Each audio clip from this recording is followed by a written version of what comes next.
You're listening to the AFTERBUZZ TV network. Now the largest new media platform on the web and your #1 source for after-show entertainment.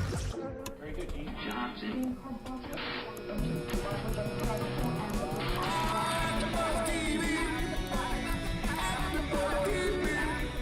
From the AFTERBUZZ Studios in Los Angeles, California, presented by Maria Menounos and Bing.com, and streaming live thanks to Akamai Technologies, it's AFTERBUZZ TV's Game Control Live.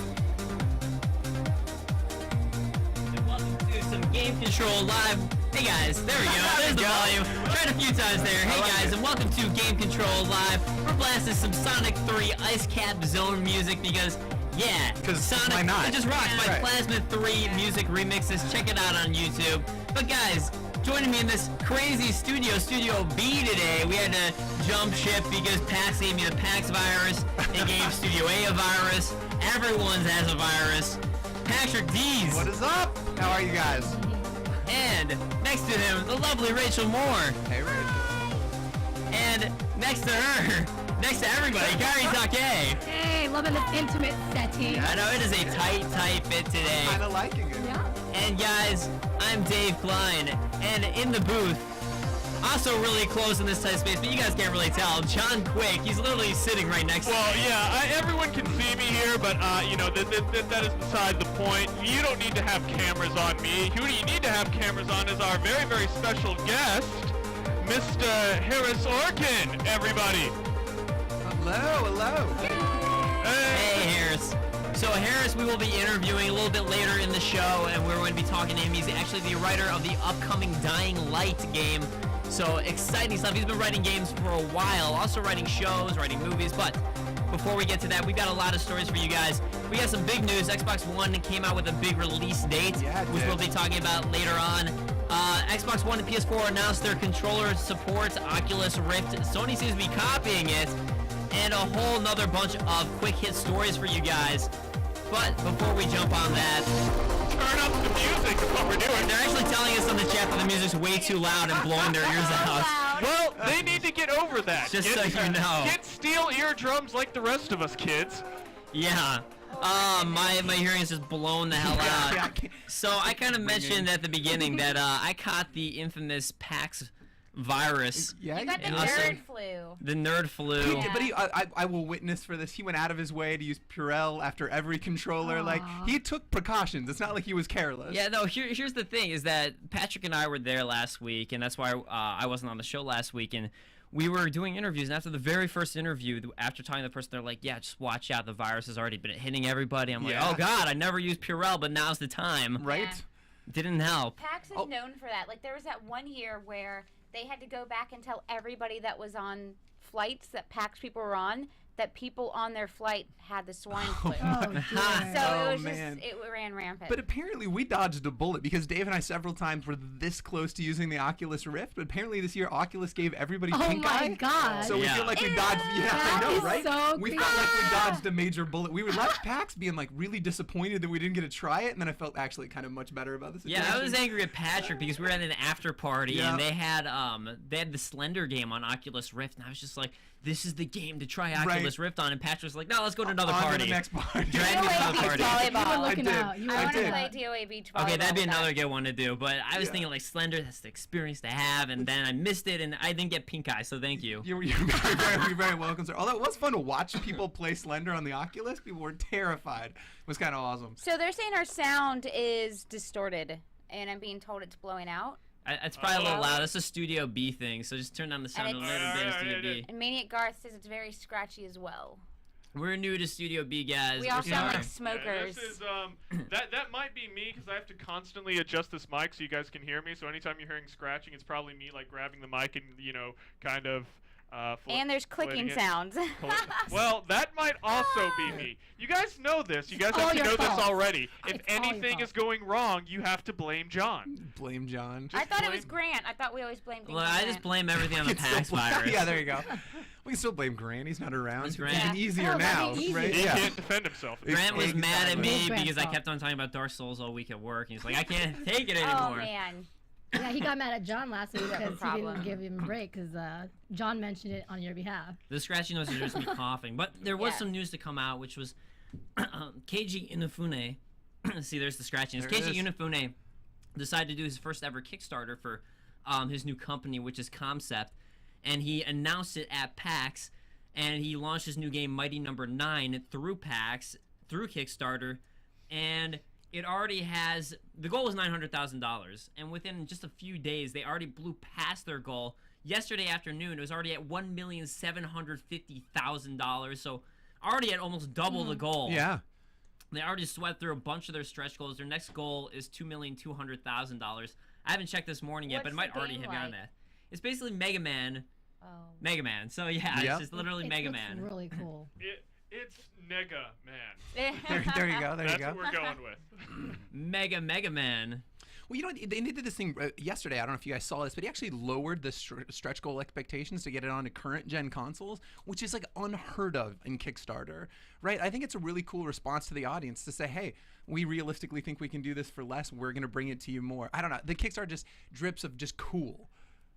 I know it's funny to me though, because like 2 million. I mean, it was so insane though how much they were asking for to get on the current gen consoles. Because you look at some other games and they're like, oh, we just need $50,000 to try and bring on current gen consoles, and they were asking for a stretch goal of an extra $400,000 to Right. get on current gen consoles. So it was a kind of bigger amount. But I guess when you have a name like Keiji Inafune, you can ask for whatever you want. Yeah, absolutely. But yeah, again, did nobody lower stretch goals in Kickstarter? Never, ever, ever. People actually readjust it and inflate those numbers. So I don't know. I thought it was kind of cool. He's trying to give back to the community.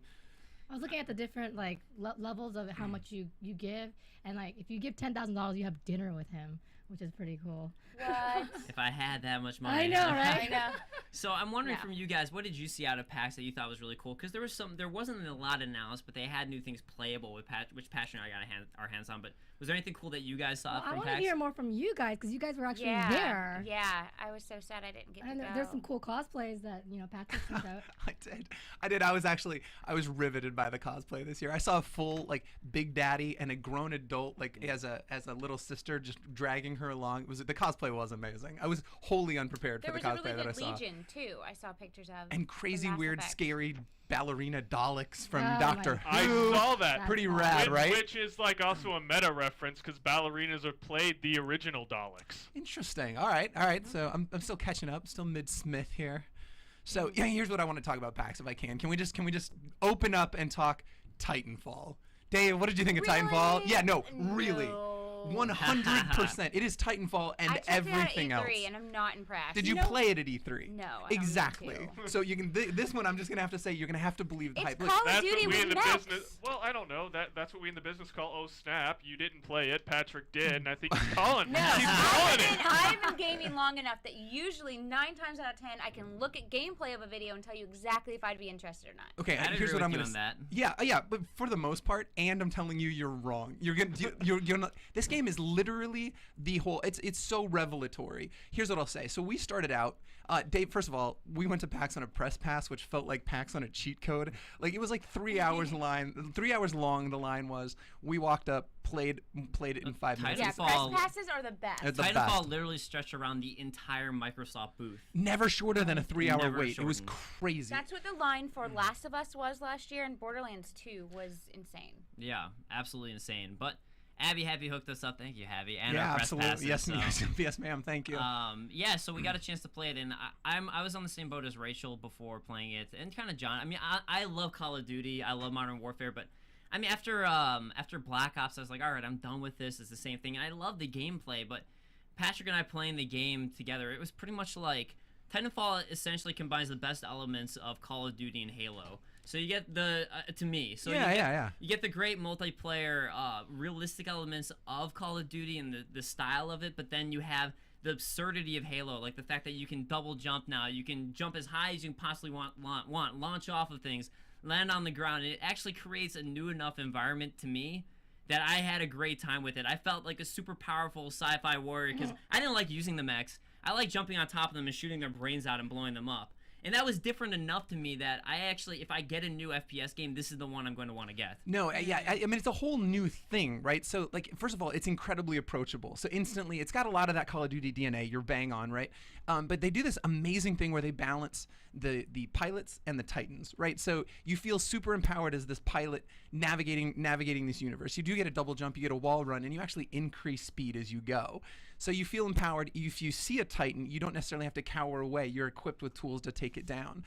As you go, so first of all, as you go, you earn a Titan. So he says, hey, Commander Titanfall inbound, and the Titan hits the ground. It's this amazing emergent gameplay possibility because you can enter the Titan in a million different ways. So for example, first time I earned a Titan, I was on a building. You point where you want it to go. It hits the ground, dust pops up, and I ran at and jumped at it, and the Titan caught me out of the air, put me in its chest, and instantly I'm in this really surprisingly agile mech. They're moving away from that mech branding because they're it's not so mechs, fast. they're Right, Titans. exactly. So you're incredibly mobile, and that gives you access to a whole different set of ways to play the game. It was unbelievable. The emergent gameplay possibilities in this are ridiculous. So Dave's underselling this, so I'm going to continue to oversell it. We looked at each other several times because we're standing in the booth. You know how you are at a convention and you're next to each other, and literally 3 times we looked at each other and went, oh shit, we just did that. That was amazing. So for example, one of the things that happened was, when you earn a Titan, you're in the Titan for a little while, it gets destroyed. It makes you press X to eject, but you have to hit several times. You eject and it shoots you to Dave's point, several feet in the air. Shot me across the battlefield, and you can kind of navigate on your way down. I landed on another Titan, opened that up, shot that, jumped off of that, and watched that Titan explode. It was I was shaking with adrenaline when we were done. And it was near sensory overload. It throws so much at you so fast, but just enough where you can manage it. I was blown away. Now, were you guys playing together? Or was Yeah, this- we were on the same team. Yep. Okay. And we won. And we won. Of course. Of course. Were you excited about Titanfall before? Actually, I was trepidatious about it because the enthusiast. That's a big word right there. The enthusiast press has way overhyped this game, just impossible levels of praise. So I went in a little skeptical with Dave, and when I was done, because it does this other thing too. You guys played a lot of Call of Duty, yeah? Not so much. Yeah. You played first-person shooters online. You know that experience where you spawn, sometimes you're way far away from the action, you need to run all the way back to wherever things are going on, and then you get sniped, and then you lather, rinse, repeat, right? Yeah. You just do this over and over. Titanfall has littered the battlefield with what they're calling popcorn enemies, right? It's server-side AI. They're just AI bots running around the world. So it's way more populated than a normal first-person shooter would be. They're also kind of cannon fodder. For example, I killed in our match 74 people. I died 3 times. So you have this constant sense of empowerment. You're destroying. I don't know if they're bots. I don't know if they're humans. Probably a lot of bots. But you don't run into this spawn, die, spawn, kill a dude. Manage your kill-death ratio as maybe a 1, 1.0, 1.2, maybe. I mean, again, literally, it was 22-1. We were just destroying fools. And I didn't finish first on our team. The guy above me had 100 kills. I don't know. The game is, I can't overhype it. I just, authentically, I can't speak highly enough of this game. So I will say this. I don't think I'm as stoked about it as Patrick. Right. I definitely enjoyed it. There were moments where Patrick and I, as he said, were looking at each other. I was like, oh, shit. Yeah. We were that excited about what was happening. But I think it's, as far as in the FPS games, if you guys like Call of Duty, Halo, all that, or Battlefield, we played Battlefield right afterwards, and it felt like it was in slow motion compared to Titanfall. God, the volume had just been turned down on life. I'll say that I think as far as multiplayer FPS games, if you're looking for your next fix, if you're thinking, do I want to get Call of Duty? Do I want to get Battlefield? Do I want to get whatever other game is out there? I would say Titanfall is the game to get. It is definitely better than all of them. I had a blast playing. I think it's a great, fun multiplayer experience. I think it is the next multiplayer game. I really do think that.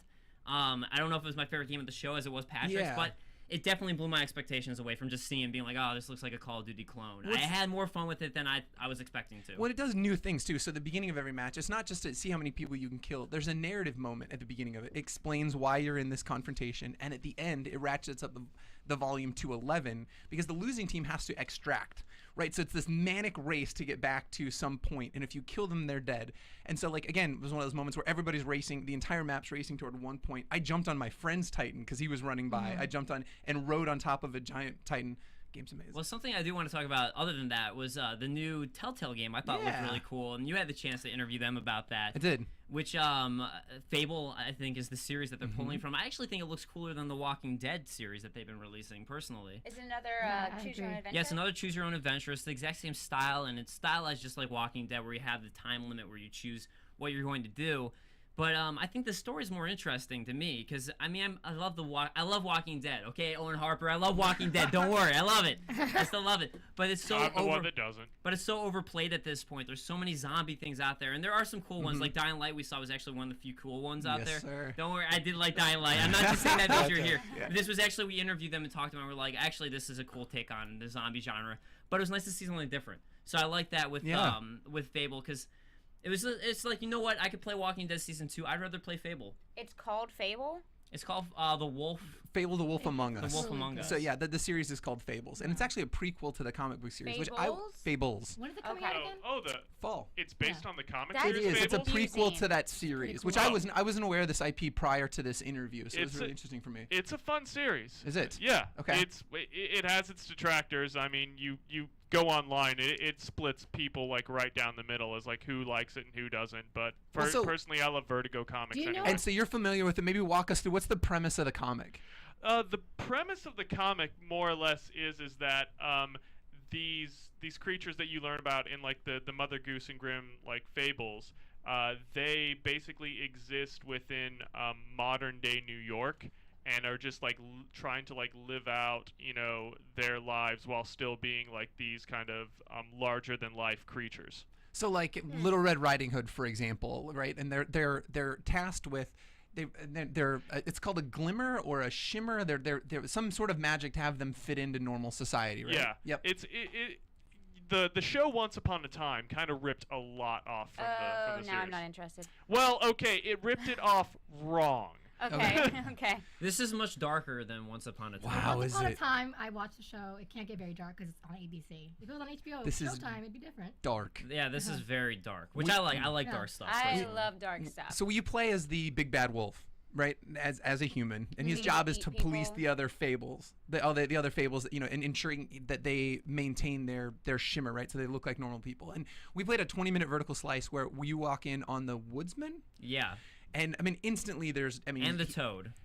And Toad, and instantly we go from him battering, which is ostensibly a prostitute, and to an axe in the back of the head. Now and you this got is my what attention. it is like no holds barred. I mean, they went straight from 0 to we're getting very Is it dark. gory? Yeah. Or is it just dark?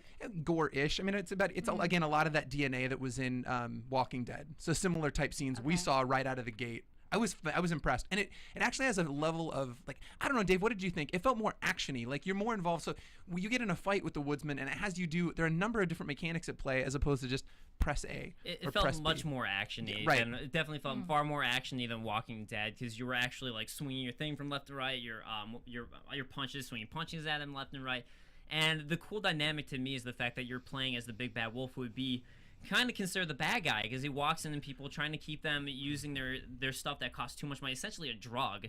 They have to be on the drug to stay a human and make it look like they're a human. And he's the one who's enforcing it, making sure they're on their drug. And the price of this drug keeps on raising and raising to the point where people can't afford it anymore. So you're almost playing a sort of semi-villain in a way. And it's kind of cool to take that twist and dynamic of playing the character because it's just his job. He doesn't necessarily like it.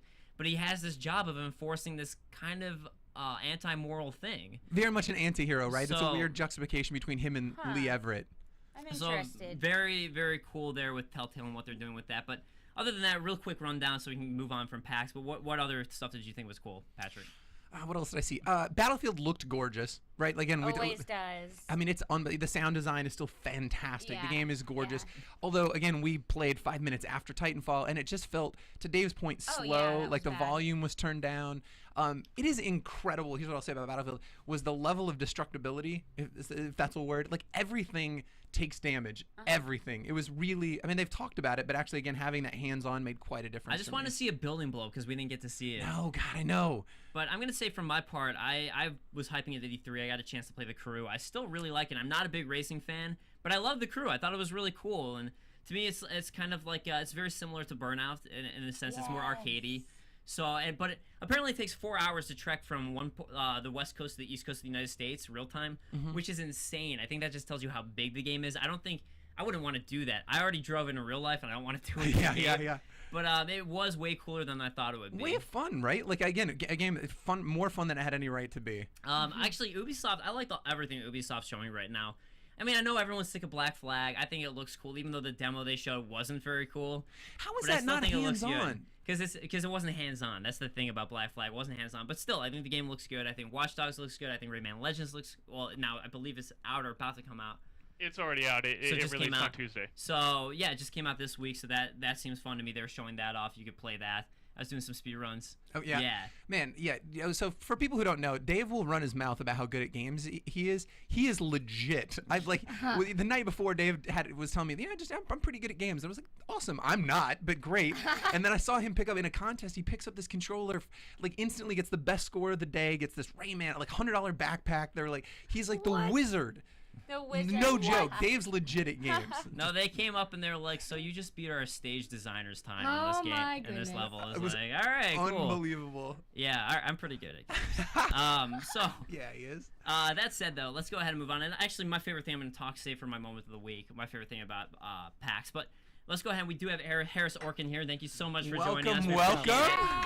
And guys on the chat, if you have questions for Harris, please do let us know. But Harris has been writing games for a long time, and I'm kind of curious. Right now, you're working on Dying Light. Just before this, you did Call of Juarez, the recent XBLA title that came out. Gunslinger, Gunslinger, yeah. Which I had a chance to play. John and I were playing, and that's really cool because I got to say, one of my favorite things about it is these tidbits that you get of what really happened. Were you involved in that aspect of the writing as well? Yeah, I wrote all those. I mean, this was a passion project for me, so it was great to be able to go back to the West and do it.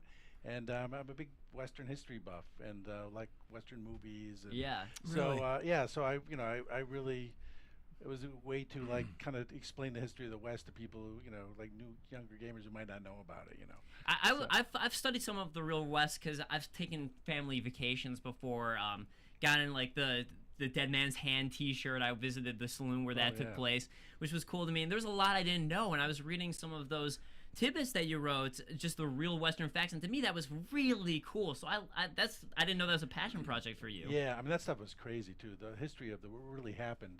I mean, the stuff in the game seemed kind of crazy, but actually it wasn't any crazier than the real stuff that happened in the West and those, But it also kind of mirrored the idea of Penny Dreadfuls, those dime novels that kind of made up the legends, and so that was the idea of the project, is that we would kind of do a interactive dime novel, really. So.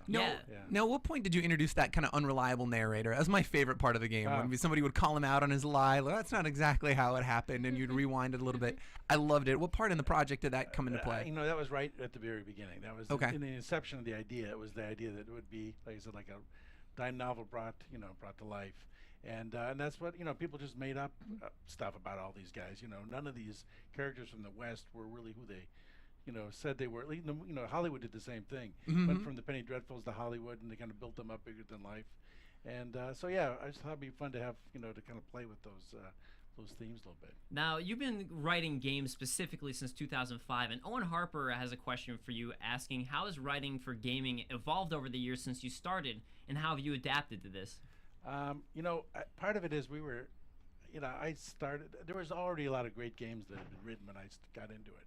But it's still a pretty new medium, and a lot of people are still figuring out how to do it. So part of it is, over the course of like these last 10 years, is just figuring out how to do it. And every time we do a game, it's like we're starting from zero. We're kind of figuring it out again, because the mechanics of the game and the way the story works, it's always a little bit different. So do they really involve you in that process? Does the designer actually pull you in and work with you? You have to kind of, because otherwise the story's just gonna get laid on top of the game rather than be like part of it. And then sometimes that happens. Sometimes I get brought in after the game's like already almost done. Sure. And they say, "Oh, this story kind of sucks. Can you just fix it, or can you just fix the dialogue? Punch it up a little punch bit." It up, I like it. Yeah, but the best situation is when I get brought in right from the beginning. And, because then because you want the narrative to work well with the gameplay, which I thought I did with Gunslinger. Like I worked on Dead Island, not as well with Dead Island, really, honestly. Yeah. So. And I think like Dying Light will be Were you better. involved in the trailer for Dead Island? I'm just curious. I suggested like ideas, but Yeah. but I didn't. I can't really claim any credit for that. But in a way, it was like it kind of really did a favor for us because it got so much attention. Yeah. Yeah. It also like bit us on the ass too because it really the game never was that trailer. No, it was definitely Yeah. a that double-edged sword. But Yeah. Owen Harper on the chat, super excited because apparently you wrote her favorite Command and Conquer game. Oh, Red Alert 3? Yeah, Oh, so really? Nice. she's like, I died. I can't believe it. Nice. Yeah. Alyssa White's wondering, as you did, Yeah. also you're taking part in Dying Light. I know we can't talk too much about it, Yeah. but I'm personally wondering, were you, as you're saying, part of the inception of that game? As you're saying, sometimes you're brought on afterwards. I was, though it was a little, I was there when we first started talking about different ideas for it, and then so I worked on the original kind of conception, and then I went off and I worked on, actually I worked on Gunslinger, Yeah. and then so Sure. and then I was also worked on Company Heroes 2. So as Alyssa well, so, White yeah. then is asking, how will Dying Light, I don't know if you can answer this, Yeah. but how will Dying Light emotionally invest the player and put a fresh twist on the zombie genre? Well, the fresh twist I think is the fact that, at least compared to from Dead Island, is that fighting isn't the only option. In fact, sometimes you can't fight, and so one of the reasons we came up with the idea was, if you really were in a zombie apocalypse, mostly what you would do is just like run like hell. Yeah. Yeah. So and like the best people who are, best people at running away, running over things are people who do parkour. My son's like a big parkour guy here in LA, actually. Yeah. So and No kidding. yeah, so That's I knew cool. a lot of him and a lot of his friends. So and they were thinking about that over in in Poland at the same time. But yeah, I mean, if you wanted someone to go out and get supplies for you, during a zombie apocalypse, you would pick somebody who was like a runner, free runner. Sure. See, that's cool because Yeah. that's where it pulled me. And I was talking to Patrick after we played. We were both freaking out at the moment when it turns Yeah. to nighttime, going, "Oh crap! Oh crap! Oh crap!" Yeah. We're trying to get away, and it pulled me in because I do parkour as well. Oh, you don't- And that's cool. I didn't know your son did it, Yeah. so maybe we'll have to hang out and do Oh, parkour yeah, together. yeah, sure. But that's cool because like I was thinking like, wow, this is stuff I would actually do because I think about what would I do in the zombie-apocalypse, and like the idea of like jumping over a zombie's head, trying to get to a higher ground and running from building to building and jumping. All that stuff is in the game, and I'm like, wow, as someone who does parkour, this is what I would want to do. Yeah, and when it gets, the whole idea of the day-night cycle, when it gets much more dangerous at night, it really does ramp up. Because the first time I played the night cycle, it scared the hell out of me. Yeah. I Yeah. just felt like my adrenaline going up, and it's like, yeah, you start to panic. You have to like purposely calm down, Yeah. so you don't do something stupid. Right. Be right? more tactical. Exactly, Yeah. right? You have to like look around and slow down a little bit. Well, here's what I would say about the parkour stuff. So actually, admittedly, before we played it, it felt a little gimmicky. Like, okay, we're going to combine things that are popular, like parkour and zombies, and throw out a Yeah. game. And then we played it, and it very authentic there. It worked. Like, I genuinely enjoyed it. The mechanics were fantastic. I'm curious to see, outside of the parkour piece of it, what other themes are at play? Because I think a lot of people are maybe suffering some zombie fatigue, but there's a lot of like emotional themes to mine there. So like, what else are you touching on outside of the action component? Like, what else can we maybe expect from the game? Well, it's like I said, I can't go too deeply into the story because we haven't revealed much about it yet. Sure. But it is set in a city that's kind of like Istanbul. And so it's on the edge of the Middle East, and there's the idea is there's some of the politics that are happening in the Middle East affect this place. Interesting. And so when you're quarantined in this city, it's not like you're not quarantined in San Francisco. It's like you're quarantined in like a city that's very different culture.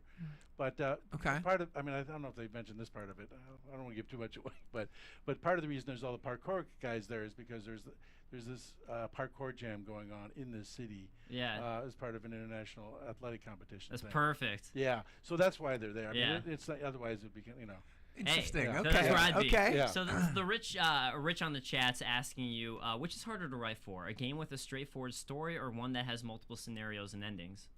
Well, multiple scenarios. Yeah. Obviously, right? Sure. And I gotta say, it's especially hard, and we had to learn a lot when we were working on Dead Island, because when you're writing open world game, and plus if it's 4-player co-op open world, it's really tough because, I don't know if you guys played Dead Island, but when you're playing it with a bunch of people, you're all talking among yourselves. You're not really paying a lot of attention to the story. Right. So you can't really, we learned is you can't really be too dramatic, and you have to be kind of careful with how you put the story in, and because it needs to work with one person if one person's playing by themselves, but it also needs to work if 4 people are playing. Sure. I'm kind of wondering personally, because I love writing. It's not something I do as much as John over here, who is a writer, but I'm curious, how does someone even break into if they want to write for games? How does someone approach that? I know you've been writing for a while at that point. Is that kind of how you got into it? Yeah. I mean, I think everyone kind of gets in different. I was a screenwriter before, and I mentioned this earlier. I got really good at this one game, Soldier of Fortune 2. Yeah. And I was like one of the top 100 players in the world. Oh, really? And I was like recruited by clans, and so I played in these competitions, and I met the guys who made the game, and they heard I was a screenwriter, and so they asked me if I could give them some contacts, help them get into screenwriting, and I did the same thing. They gave me all these people from Blizzard and all these places, and I took them all out to lunch, and so I just started like networking. So I got to network through Dark Souls because that's my game. That's exactly how you do it, right? Yeah. And I'd go to GDCs, and I'd just meet lots of people and just try to network. But I think the fact that I had some credits already helped. But the other way people get in as writers is they go in through game development. They become, they work their way through the company. They're designers, or sometimes they're artists. Like the guy who wrote the first Call of Juarez game was the lead artist. Sure. So that's another way.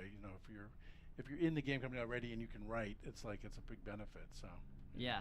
What has been your favorite project to write for? We're gonna pretend Dying Light doesn't exist, so you can't cop out and say Dying Light. I wouldn't even say that because I'm not through it yet. We're still in the middle of it, so all right. I have to finish before I can say it's my favorite. Yeah, sure. Probably I have to say Gunslinger because it was mine. Yeah. But other than that, probably Red Alert 3 because I was a huge Command & Conquer fan. Yeah. And especially the Red Alert universe. That kind of made me decide I should maybe try to write for games because it was so much fun. Have you guys played that at all? Did you play Red Alert 2 at all? Yeah, actually I did. Oh. Yeah. I love the Command & Conquer. Command & Conquer and Warcraft were the two RTS games I played. Yeah, because the Red Alert universe was kind of like a satirical, universe as compared to the other one. So Yeah. Now, talk to me a little bit about the art style in Gunslinger. I know this is a passion project. Was that decided from the inception, or was that kind of late in development? Because it was one of my favorite parts of the game. Yeah, I thought that was cool too. Very cool. Well, the guy who was the lead designer was the guy who wrote the other previous Call of Juarez games with me.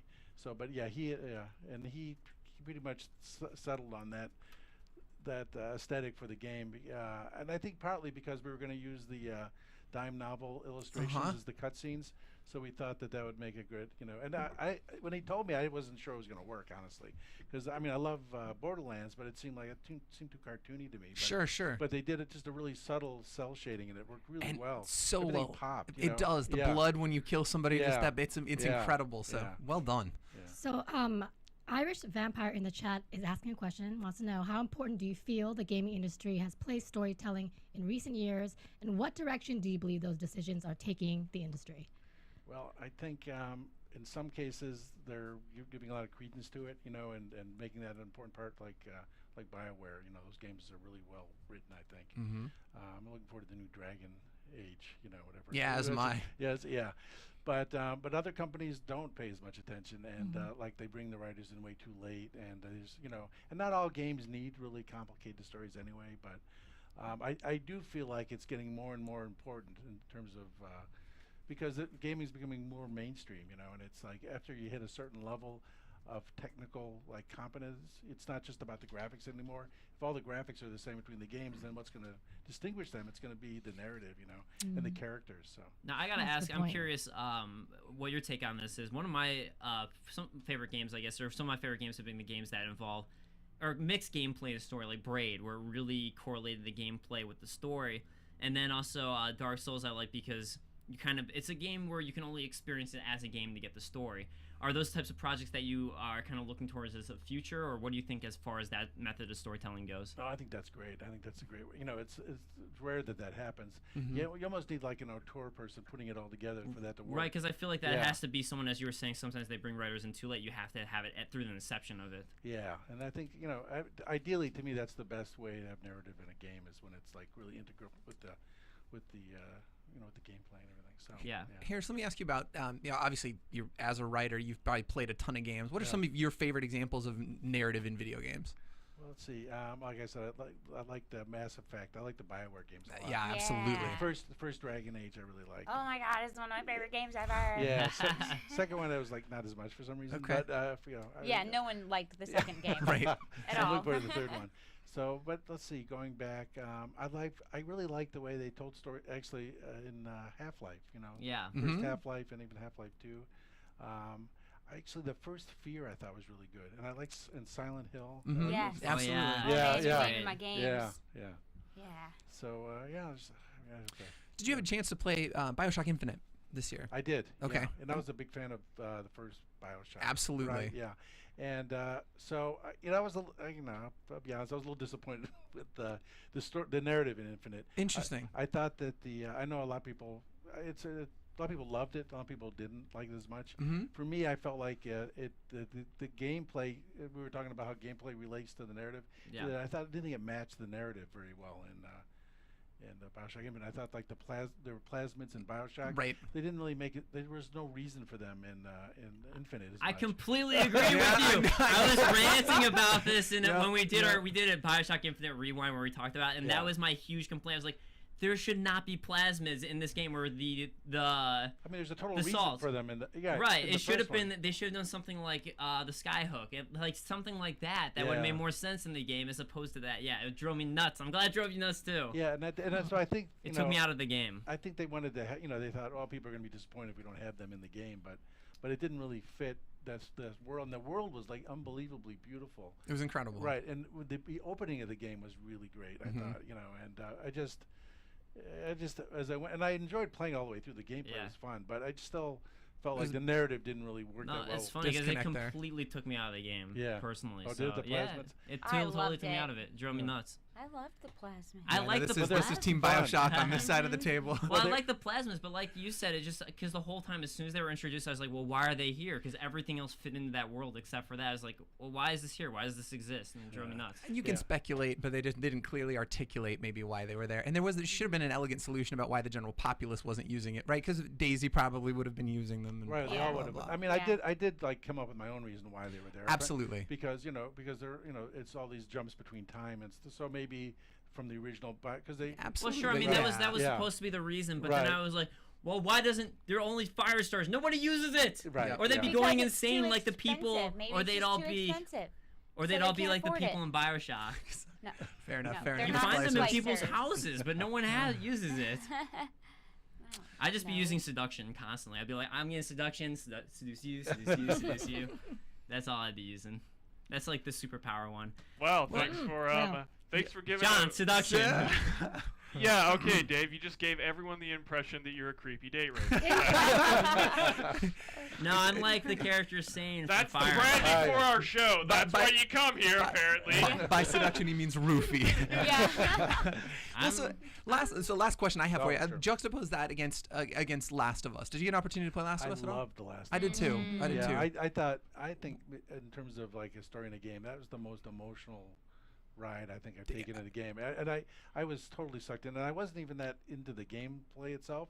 Sure. It took me, because I usually play on PCs anyway, so it took me a while, but in a way it kind of fit, because here I am, this guy who doesn't. I'm trying to fight these things that are really difficult to fight, and so I got better at it over the course of the game. Absolutely. And so it kind of worked with the narrative, but I thought the relationships and the acting and it was just fantastic. A masterpiece. It Yeah. really absolutely. was. Yeah, I thought it would really is the first time I'd see a game really pull that, at least a AAA game anyway. Yeah. Really pull that off. I I'm mean, such a Naughty Dog fangirl. I have to. Yeah. So Not a in girl, love with but all of them. Rachel, I thought you were gonna stop at I'm such a naughty. Naughty Dog fangirl. Yeah. I'm creepy. You're naughty. Yeah. Whatever. All right. Well, Harris, thank you so much sure. for your Yeah, time. We absolutely. appreciate having you on. So- And again, Dying Light, that is going to be coming out with the Xbox One release and the new gen console, PS4 as well, the new next gen consoles. Can you say when, more or less? Is there a launch window for that? you Just know yet? what? There isn't, and they don't. If there was, they wouldn't tell me. Sure. Yeah. Okay, fair enough. We thought we'd let you break it here. Yeah. But it will be coming out with the next gen consoles. So Dying Light's his next project. Make sure you pick up Call of Juarez Gunslinger. The writing really is fantastic. And if you guys like Western history, actually it's great gameplay. It's been getting rave reviews all around. But I mean, like I was saying, the Western tidbits for me, I loved reading those. And apparently there's a reason why. We have a Western history buff here writing it for Yeah, it's a us. good So game. there you I go. liked it.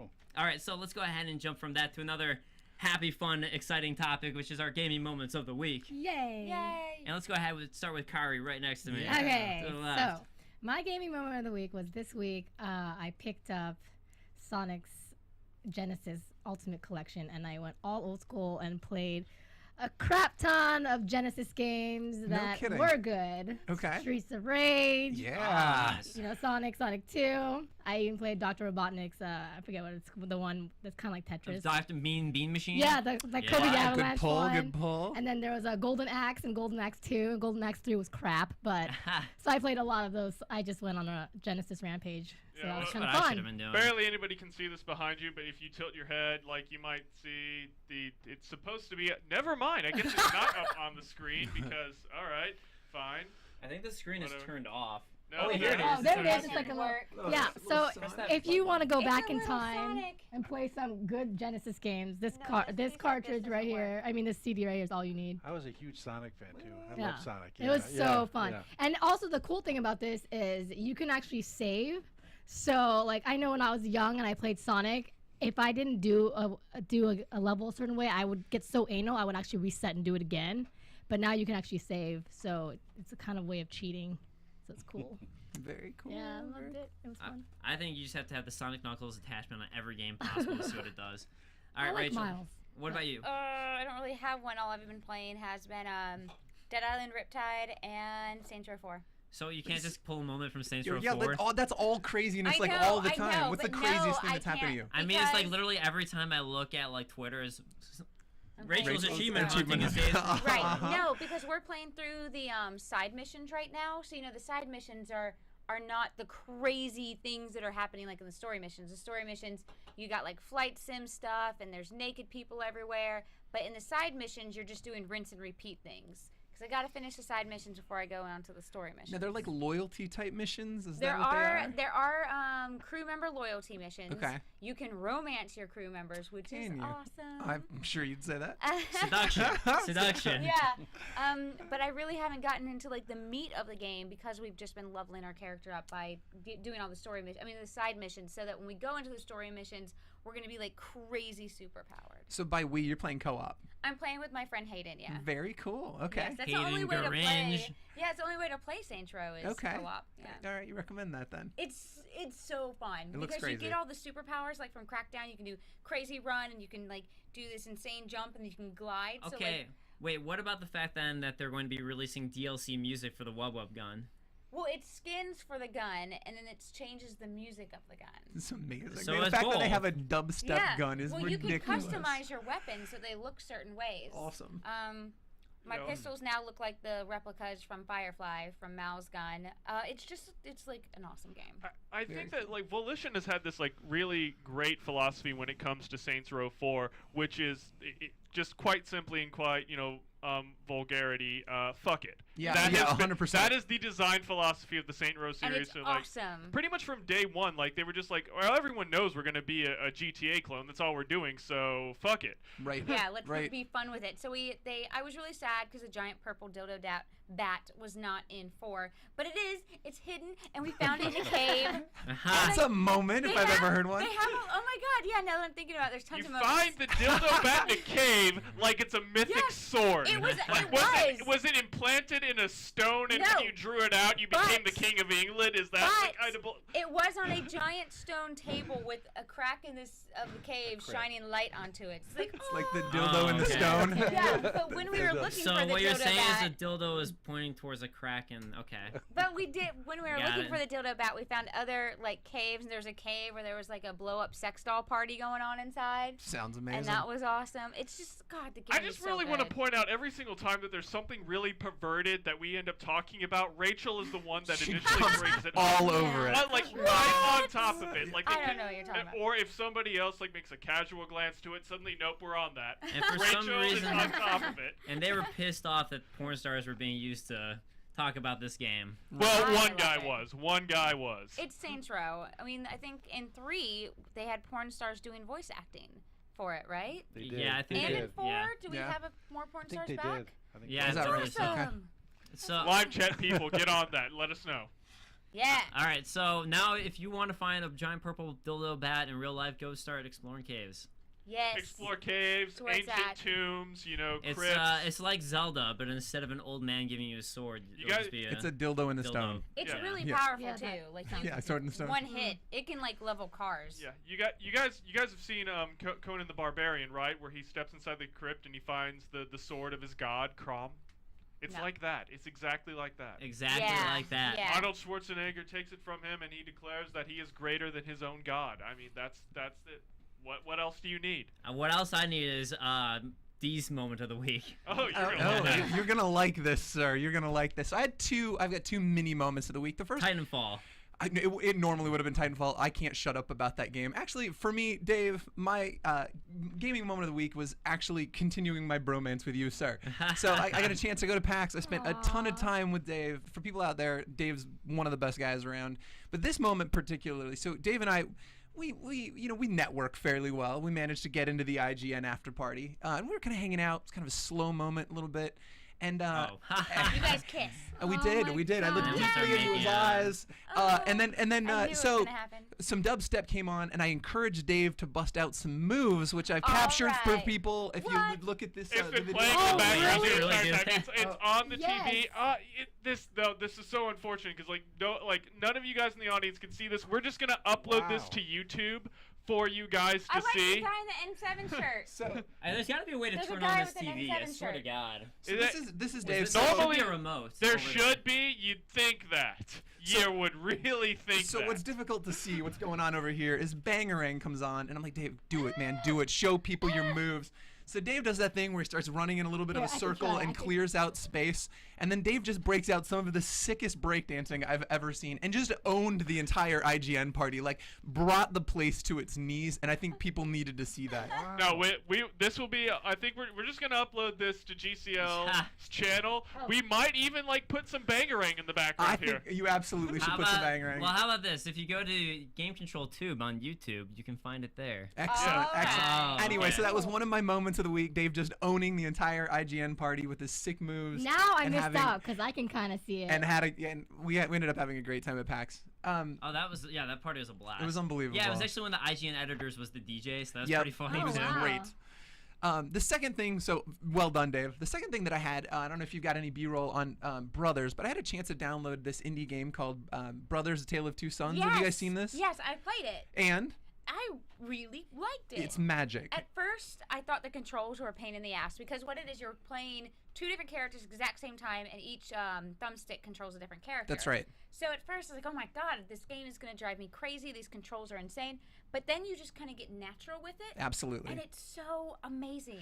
It's so beautiful. So you got this. You're navigating two different. So it's like a single player co-op game, right? So the left stick is the big brother. The right stick is the little brother. And just like you would imagine, your left stick, you've got some muscle memory, right? You can move around this three-dimensional space. And as Rachel was saying, the little brother, he's kind of inept. It's the little brother. He's kind of dorky. He fumbles his way around things. And it's a really cool mechanical evolution of, as you develop that muscle memory, it's really the game showing you how they're learning to cooperate. Right. And it was this game is just beautiful. It's a fairy tale, and it's more about all the achievements. The achievement design's fantastic. They're all tied to just witnessing something. And I think this game flew under the radar, and I think it's hands down one of the best games I've played this year. Easily digestible.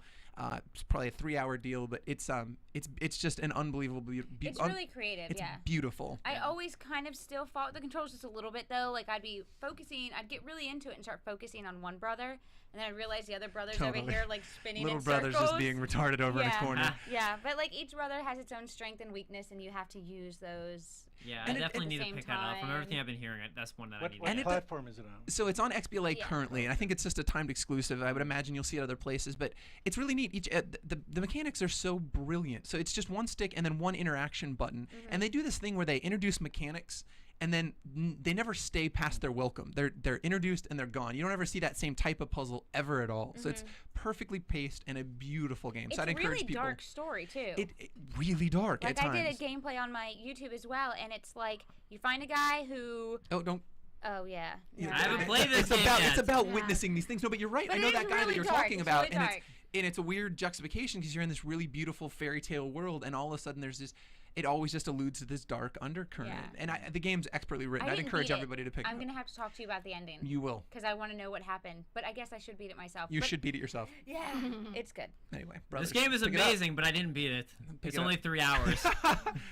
That was, that's at least an hour and a half longer than I really want to do anything. Chad is saying it just So- came out on Steam and PSN. Thanks, Ellen Harper. Sweet. So I will September go 3rd. ahead and jump on my gaming moment of the week, which is also game related. It's actually my favorite thing from PAX, which John, I don't know. Will the trailer pop up? Can you make it full screen for everyone watching to see? Well, theoretically, yes, Right. but that hasn't Right. worked so far. I can bring it up back. It's look on at the that. screen. That's cool. It's on the screen back there. I can. I'll try and start playing this. We'll play Let's it. at least play the music, I guess. If we can at least get the music on. Oh, we can definitely get Let's that. get the music on. Skyfall. So, man, I was hoping to rock these guys out because they deserve recognition. So, I talked about this game as being, actually, we did some test shows, and this game was my moment of the week when the Kickstarter was here for our test show, and I never really got to talk about it. It's working. Oh, is it full screen It's for them? full screen. All right, I am glad you guys get to see the Shovel Knight full screen gloriousness.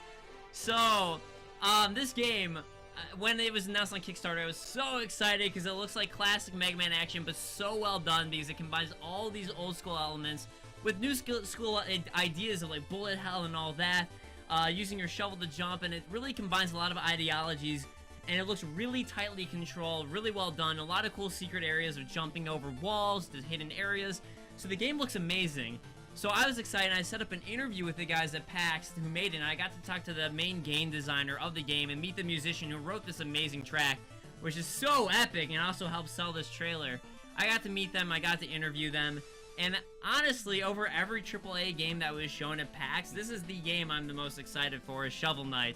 Which is, it's going to be on the eShop, the Wii U eShop. I think you can also get it on Steam, but this game looks incredible. And there's also, I was talking to the designer, he also loves Dark Souls. You know he gets points for that. Yeah. And there's a bonfire at the end, very similar to Dark Souls. Apparently it wasn't based off of that, but in my mind it is. Did he give you a release date at all, Dave? A window, maybe? He didn't. I think they actually have a release date out on Kickstarter, though, if you look at the Kickstarter campaign that I can't remember. I'm super excited for this game. But I think the game looks absolutely incredible. Yeah. And also, if you might notice that the gameplay looks fairly similar to another Zelda classic. 2? No, I was gonna say DuckTales. Oh yeah. Okay, so speaking of that, these guys were from originally part of right now it's Yacht Club Studios. They were originally part of Way Forward, who right around the time they started developing this just happened to also be developing DuckTales, which uses the pogo stick cane mechanic. Very, very similar. I didn't actually ask him. I think I asked him on the interview too, and I think he said that they actually had been working on DuckTales on the OnStart and then broke away to do their own thing. So they're saying it's based off of Zelda 2 more than DuckTales, but I think there just may be a little bit more similarities there than they're willing to admit. Okay. But the game looks fantastic. I think you should definitely check. You should get DuckTales too. That game's great as well, remastered. I don't care what Polygon said they're wrong. The game is great. So, anyways. Them's fighting. Wow. Dave. It was That's a it. 1 That out right of there is 10, it. man. So, yeah. Rich says, in Dave's mind, Kirby is probably based off of Dark Souls. Well, Kirby did come out originally for the Game Boy. And the Game Boy is by Nintendo, which, okay, I can't do it. Yeah, no, Are you it's like trying to do the 7 Kevin degrees? Bacon game. Yeah. 7 Bacon. Yeah. 100%. I was trying to do the 7 degrees thing. No, I can't do it. I tried. So let's go ahead and move on to some quick hits. And the most important quick hit of the week, which Patrick thought should have been the main topic of the week. Boom, we finally got a date for Xbox. Which is why I was saving it for later. We gotta save this for Okay, later. all right. Yeah, date for Xbox One. Xbox One is dated. You can get your grubby little hands on an Xbox One November 22nd, 2013, which is directly in between the US and UK launch dates of the PS4. So the PS4 is coming out November 15th this year for US and November 29th for the UK. So again, that is a 2-week span difference. Xbox One right in the middle, November 22nd. So Smart move. what are you guys' Smart thoughts? move. And how so? How is that smart? Yeah, I want to know. I think it's a smart move because a lot of people are comparing the two consoles, so put them out at the same time.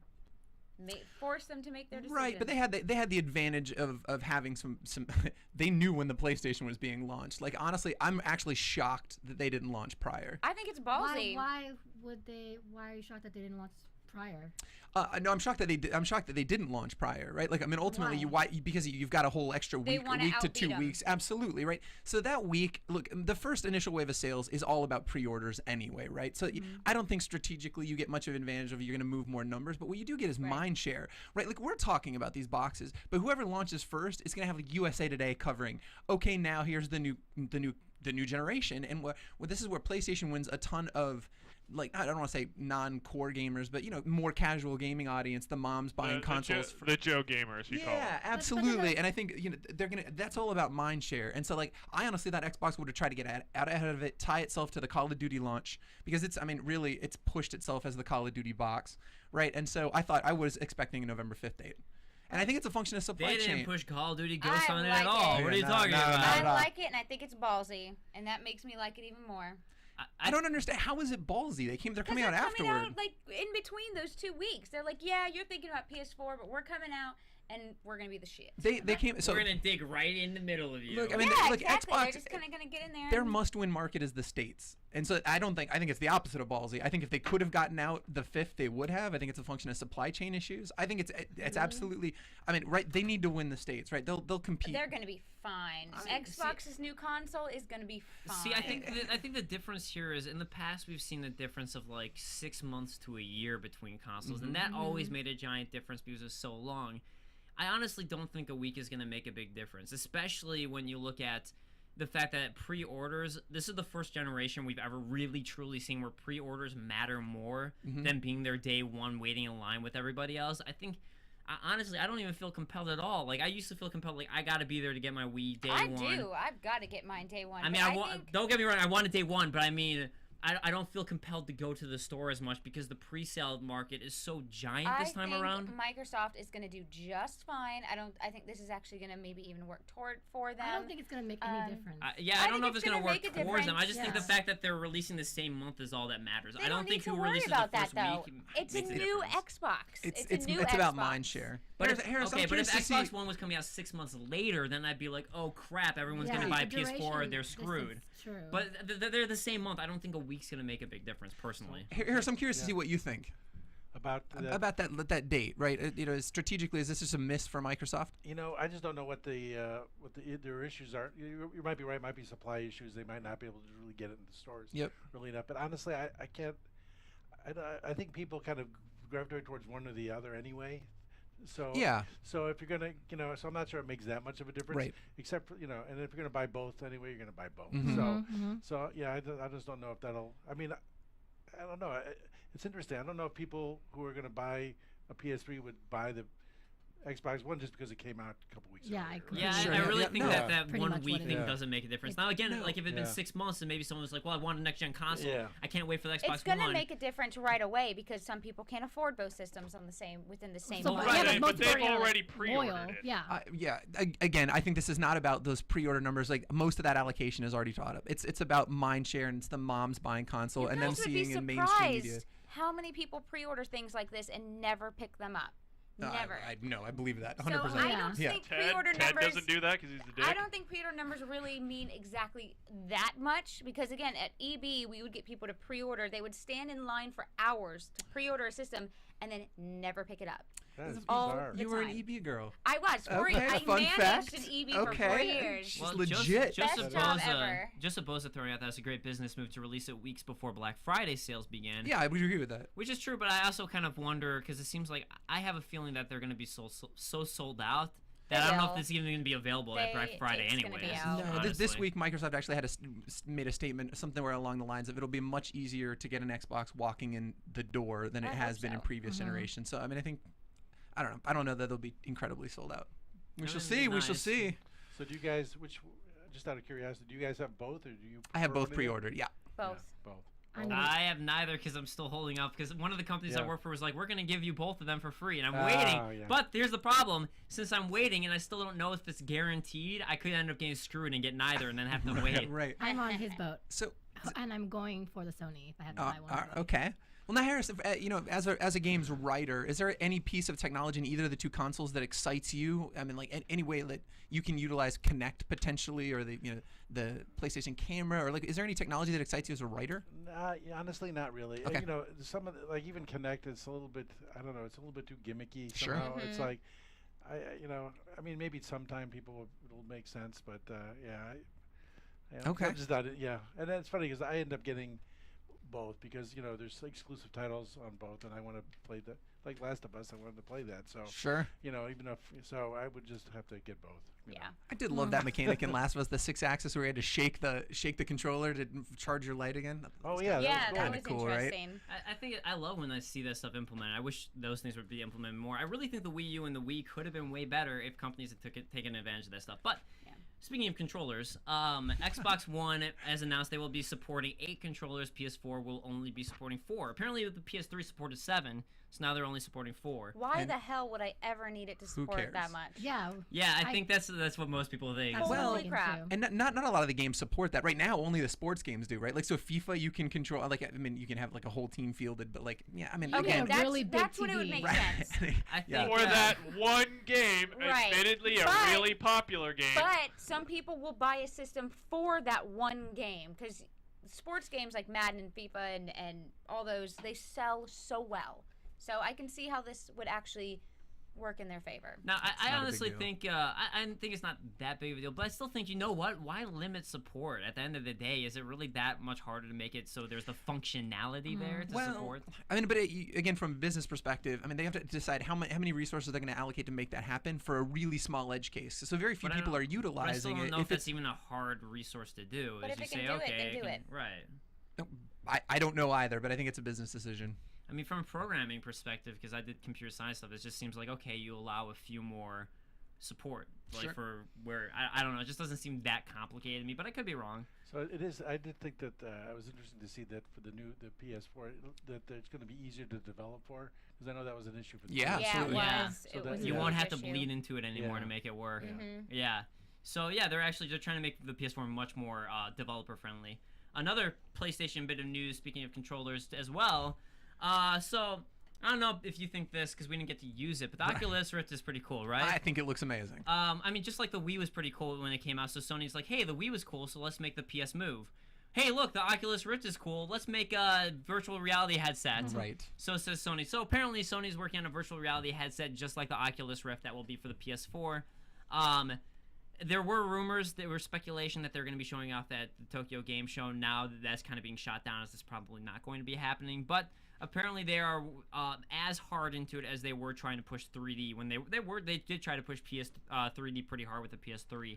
So apparently they're really trying to push virtual reality headsets, which, hey, if it works as well as the Oculus Rift supposedly does. You guys haven't tried the Oculus? No, we were Yeah. going. I was at E3, I didn't get to do it, and then we were at PAX and we Yeah, the avoided lines are getting too pink long eye. for me, so yeah, I'd like to try it though. Though I tend to get a little motion sick sometimes. Yeah, that's, Okay. So that's I'm a little worried about that for that. With the I'm worried Oculus about Rift. that too, because Yeah. the 3D never did, except for gaming. 3D made me motion sick. It didn't for movies, but apparently people saying it's not getting the motion sick from what I've been hearing. No, yeah.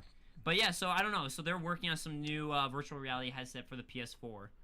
So hey, I'm all for it. If it works well, why not? It's too gimmicky for me. And it's too early. We just don't know anything about it just Well, yet. we've done So all of this before, and it did so well last time we had virtual reality, so let's try it again. No. Well, No, I mean, they never had virtual reality like for your home, unless you want to count the Virtual Boy. Which who here wants to do that? Raise your hand. Dave, put Yes, your they goddamn hand did. down.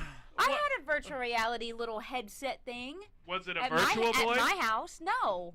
Yeah, at No, your house. no, because- Apparently your house is a wonderland, Rachel, because you have all this stuff the Her house rest of is us didn't have. Her house is Disney Quest. She just doesn't want you to know that. No, this No. is something that has been around before. So here's what So I mean. Sony, I- it did state Sony has made virtual reality headsets in the past. Yep. Just this is like a push to make it one that's actually really good, like the Oculus Rift is supposed to be. And I haven't And tried Oculus Rift. some I don't know. porn supported it as well. There you go. So- There you go. Then you What leave are that we out. doing? Wait, so it's gonna win right then? now? Yeah. What is the point? So that means it's going to win then, and whatever Right. porn supports a format, that format wins. Obviously, it didn't, because it didn't win last time we had it available. But So- DVDs won, porn. VHS tapes won, porn. That's different. That's a media. Internet that's a won, that's, porn. That's different than a DVD. Blu-ray is different than a 3D headset virtual reality thing. That's a gimmick. Well, I'm going to I think veer it's the away. future of gaming. I'm going to No. veer away Yep. from this I will discussion fight because you. any discussion with porn, Rachel's going to win. I just want my So, damn controller. Let's talk about Bethesda. Pete Hines of Bethesda thinks it's too late for Wii U for getting third-party support, and that because Nintendo didn't talk with devs before making the Wii U about what the devs were looking for, they will never support the Wii U. And that's what he's basically saying about Bethesda. And that's why Bethesda doesn't support the Wii U, is that they didn't talk to the devs ahead of time. I can't imagine Bethesda on Nintendo anyway. Bethesda makes good games, but they don't know how to code them, so it's not a surprise. They do glitch the hell out. I couldn't even play New But Vegas. it's still so good. No, Seriously, they're New Vegas glitched the awesome, hell out. but they're Still awesome, good. but they have to, like, they gotta have guys, like, it's like, all right, we set this game out, and I get the patch team in to go start working on everything. But sometimes the glitches are actually fun. They are. Only if they're not game breaking, I can deal with that. No, man, I think it's a bummer, right? There's just zero third-party support. There hasn't been for Nintendo in a really long time, but I think it's a bummer. Like, I'm not into Wii U at all, but I don't want a console ecosystem without Nintendo. And I'm kind of hypocritical because I'm not supporting it in the slightest. I don't either. It's weird. I do have a Wii U, and I love my Wii U. You know what? I don't know. For some reason, to me, like, video games without Nintendo seems like a sad world. Yeah, it's a bummer. I don't want to live in that world. What's that, Harris? Oh, the demographic for the at least for the Wii, I mean, it's much younger, right? It's like I have a Wii kids. U. I have a Wii U too. I love my Wii U. So did you guys play Zombie U? Did you try that? Yes. I actually, what did you think of that? I wanted it. John, you played it though, right? I made the trailer for that, so Right, yeah, I of course went I to played that, I really loved, actually, Zombie U. It wasn't exactly what I thought it was going to be. I thought it was going to be a little bit more open world, and it was a little bit more tight and claustrophobic, but it is everything that it promises. It is scary. It's hard as hell. You have to manage your resources, like, to the dime, and when you die and you wake up as someone new, you're just like, you just feel like a total asshole. It's like, oh my god, like, especially, I think it was like, there's a shopkeeper that I woke up as once, and and I had that guy for like almost like a half an hour, like it was like the longest I had lasted. I was like playing through as this guy, and I think his name was Craig, and I'm like, yeah, me and Craig,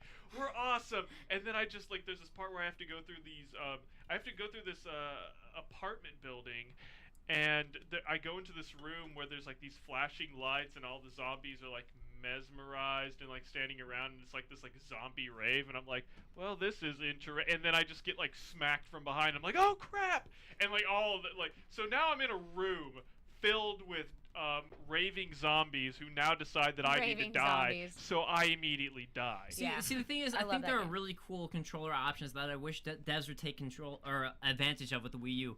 But apparently that's why Nintendo's starting or has been trying to push their indie initiative out. So they are really trying to push and get more indie devs onto Nintendo and lowering the restrictions to get on it. Apparently they're waiving the Unity fee, and they're trying to get that out there, so indie devs know you no longer have to pay a Unity fee. Nintendo will take care of that for you if you release your game on their system. And they used to have a requirement that you have to be working out of an office. Right. Apparently now you can work at home and still release an indie game. So they're trying to waive all of these requirements to really get more indie support. And hey, Shovel Knight's coming out the Wii U. Just saying.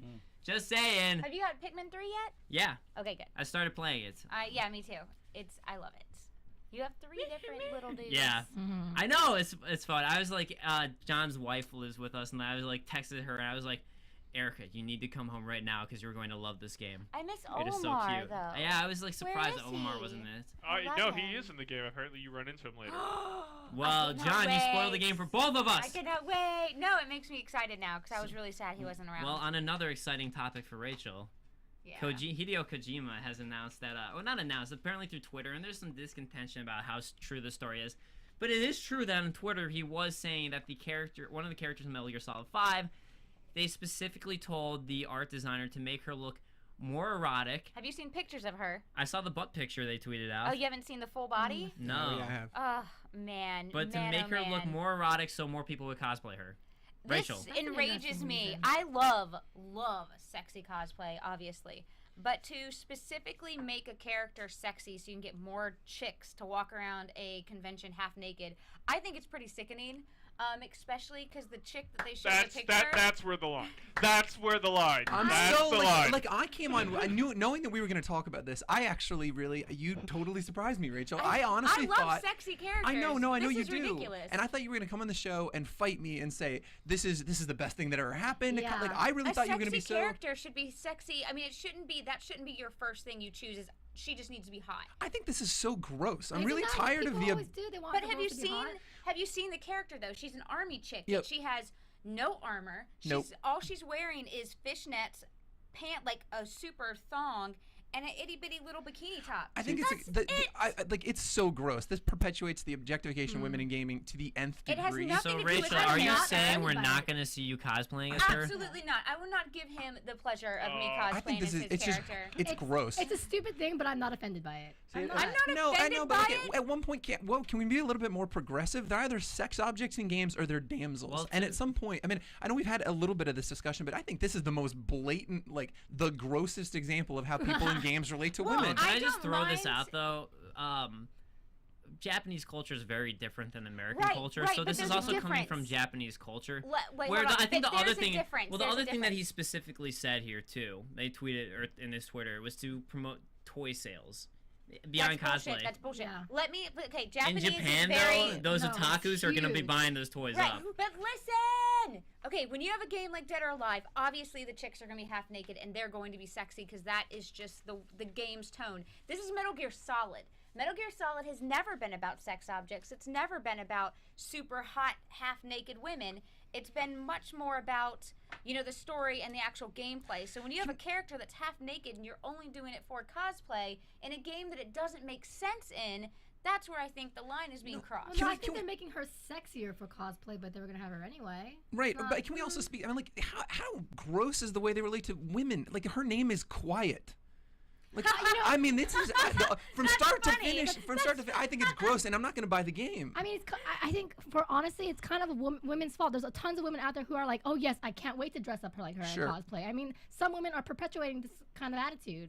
There is Unfortunately, that. that's I Also, love I- sexy characters. There's a time and place for sexy characters, and Metal Gear Solid is just not. the I'm place just for amazed it. we found Rachel's line. Holy crap. I know, This I is know. amazing. I'm We so have found excited. the line. Yes, it wasn't. We had an I earlier love it. line before. I really thought I was going to come in too, and Rachel's going to be like, I'm excited to Yeah. cosplay. Yeah. as her." Sex appeal has Like, a time every and place. single It's time we not have it.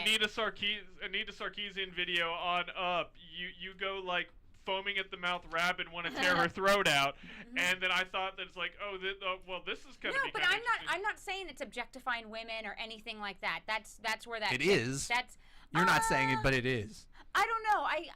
I'm speaking It's more. certainly objectifying I'm not this speaking, one woman. I'm Quiet. not speaking from a female's point of view when I say that I just think sexiness and females being half naked have a time and place, and I don't think that this game is where it belongs in a game where that is your main feature, like Dead or Alive, or It's bad narrative. I mean, it happens to me It all the time. is. Because what happens is, I'll be writing this character, and then they'll show me the art of this woman who's supposed to be this woman commando, and it's like, there's no way a commando is gonna be Yeah, dressed right, like that. It's like This is a no-nonsense commando. Right. So- She is a trained killer. She's Right. equipped to hang out by the pool. I mean, she can talk as tough as she wants, but if she's wearing that little outfit, no one's gonna take it seriously. 100%. Well, the funny thing though is when you look at something like Mass Effect, the character who is the most cosplayed and liked is the character whose face you can't even see. Tali. Right. Tali. So I mean, like, it's funny because like people do draw on like real characters too, like that. I love But, Tali. I with romance Mass Tali. Tali. Effect, they're Oh, super you had to. sexy, and I the had focus to. is very much on boobs and butt, and I love that. I love Miranda's butt shots. Well, but I mean, they're still wearing some clothing to a degree that's not as Right, but it's not just a completely half-naked chick in a thong and fishnets, and we're making her look that way specifically to get cosplayers to dress like it. But in Japan, this kind of stuff is a lot less But shocking. it speaks nothing to the game, it speaks nothing to the story, it speaks nothing to the character, just to have a girl half-naked, just to have her half It's not going to affect the storyline. No one's going to be like, I'm not going to play this because this girl's half naked. I'm offended. Pleasantly surprised me today, Rachel. I'm you. impressed. I'm impressed. So Alyssa White on the chat saying, I was going to cosplay Quiet, but now I'm not sure. Joseph Bose is saying that he agrees with you, Rachel. He likes sexy female game characters, don't get me wrong, but some guys, that eroticness of the character will see the game. I think you got lost in translation there. Irish Vampire saying, how is this still a problem? I think we can have strong, fully armored women in games. The truth is, it's kind of hot. And I'd agree with that. I think it's kind of hot when you have a girl who's kind of in charge in a way and still sexy. But I do too. But regardless, if it makes sense. right, if it makes sense. But I mean, you can make sexy looking clothing that's also practical, I think. Right, I don't need the army chick to be dressed like a stripper dressed to be an army chick. Like, if you want an army chick that's in her army stuff and she's actually got like itty bitty actual armor and she looks like, okay, you're just a sexier version of what your character's supposed to be, that's cool. Right. But when she walks out and she looks like she's a stripper on Halloween, that's where So, I'm like, oh, this that's where we go. speaks nothing about the story. That's cool. That's cool. Just like that. I just wanted to say that. Anyways, So that kind of wraps us up here. Let's go ahead and talk about last week's show. I believe the question was about the 2DS. Is that right, Kaori, who led the show? Yes. What did you guys think of the 2DS? So Alyssa White says that she believes the 2DS is a great option for children just starting to play games, but maybe not a great choice for someone who already owns a 3DS, Wii U, or a tablet. Just Abosa said, when I heard this was coming out, I was thinking another system for gamers to get. Also great timing for the Christmas shopping season, since by the time it comes out, people will be starting to figure out what to get that gaming person in their life. I agree with Kaori, they should focus on what gaming systems they have, because most of their gaming audience is young adults. To me, it's like they're desperately trying to get more money out there. And my thoughts, since I wasn't here last week, is I think they're releasing the 2DS the exact same month as Pokemon. Yeah. They're basically saying, Smart. here's how we get money. Day and date, right? Boom. Day and date? I don't know if it's the same date. It's the same month. I think before Pokemon comes out at least. But it's the same month, and it's just like, here's a cheaper version of the 3DS. So if you can't afford a 3DS and Pokemon, guess what? Here's a cheaper 2DS I think it and makes Pokemon. total sense. Game Smart. companies have been doing this forever. They release a different version of a console they already have out. That's nothing surprising. But I do think it speaks It's just more funny to towards get rid of the 3D It functionality. speaks more to the younger audience, I think. I don't even use my 3D function on my 3DS XL. I don't I actually do. either. I keep it Yeah. on. I think I I'm the have only one who mine keeps it on. on. I enjoy the fact that they made the entire console in the shape of a doorstop, which is, what most people kind of use their 3DS for anyway. I'm on my There we 3DS go. every day. I use my I know, I 3DS. use it a My lot, 3DS too. is my favorite system. Yeah, honestly. right now I It's play so it more than fun. anything else. I wake up and I'm on my 3DS. So, instantly. Wow. question. Animal Crossing. Yeah, all right. So, all right. question of the week for you guys this time around is going to be about the console release dates. So, do you think it makes a difference? What do you guys think about Xbox One announcing the release date, right wedged in between the PS4 announcement dates? And that will be our question for this week for next week. This week for next week. Yeah. All right, guys. So that wraps us up. And once again, make sure you follow us on Twitter at Game Control Live. That's at Game Control Live. Easy enough. Yep. Check out our YouTube channel if you guys haven't. It's Game Control Tube, all one word, and that has all of our Game Control Lives, Game Control Rewinds, all the PAX interviews Patrick and I did will be going up there. All of our E3 interviews are up, and we'll be doing more shows progressively, putting them on Game Control Tube, so make sure to check that out. And guys, for those of you wondering, this song that's playing in the background, as I look it up, I'll actually let you guys say who you Castlevania are. Piano Medley by Verdegrand. Oh, did you guys play By Verde Grande. the Castlevania on the 3DS? No, I didn't. I wanted to. No, Skip I the haven't. Vampire Killer, John. Yeah. I gave you a time for a reason. Okay, I didn't notice that. How about that? That's okay. I was like, maybe we should play a song everyone knows from Castlevania, Yeah, it's- like Vampire I'm Killer. liking it, though. I love these piano medleys, though. They're Sure. all very cool and very well done. But as that loads, guys, once again, I'm Dave Klein. You can find me on Twitter at the Dave Klein. That is Klein. Rocking out to some sweet Vampire Killer beats. You can find me at KAORIOUS, Kaori on Twitter. And my camera's that one. Yes. At the Rachel on Twitter. You can find me at P to the Dees, the Dees. I host a ridiculous podcast called Pixel by Pixel. I've had a lot of these guys on it. We're going to continue to rotate them through, so check us out on iTunes. And what about you, Harris? I'm not a Twitter person. Because he's the man. You can find him in real life. You can find you in his works. You have to come to my house if you want to know what I think. Yeah. Oh, I love it. okay. I love it. Or better yet, you can go on to XBLA and download Call of Juarez the Gunslinger Yeah, for do $15. that. That is a Do good that. game. I And there just you put go. it Yeah, in. it's very cheap, so definitely make sure to do that. And John, what about you? I am at Now Quick, and I've actually moved from the second star to the right straight on till morning. I am now Sleeping in Harris Orkin's house. Well, that's creepy and weird. Thanks for doing things like that, Dave. To me. Oh, sorry, the doorstop. Yes. No, I'm actually living in a pineapple under the sea. Okay, all right. Crickets. I Place in my head. all right, fine. I tried to go for something. They can't all be winners, Patrick. How about that? And Grant is out I there. liked it. I liked And it. Grant is out there waiting for the 1DS. All right, guys, Yeah. stay tuned for Game Control Rewind. We're going to be doing Fuse Rewind coming up next. All right, guys. See you next week. Actually, or not, because you should stick around for Fuse. See you in a few See you guys. minutes. Peace.